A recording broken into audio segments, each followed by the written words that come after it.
कालिका आमर बैठक होता समस्त सहमति आम आम पूर्वतन मुख्यमंत्री को विरोधी दल नेता कहूँ आगर भी दिग्दर्शन रे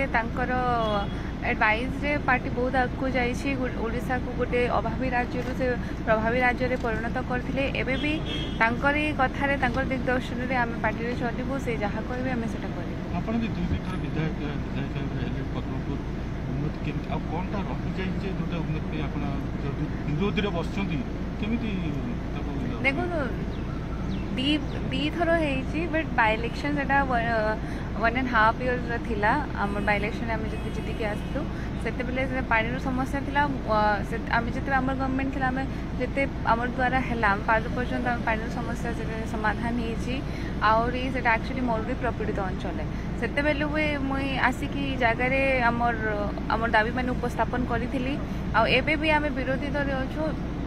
सरकार तो परिवर्तन होगा बट गोटे कन्स्टिट्यूएंसी जो डेवलपमेंट होता है मस्ट है तो जिन जदि आम कन्स्टिट्यूएंसी के से ध्यान नहीं देले या फिर आम कन्स्टिट्यूएंसी डेवलपमेंट नहीं है निश्चित भाव आम से जगह प्रतिवाद करमु से जगार दाबी मान जगह उपस्थापन करूँ। Thank you so much.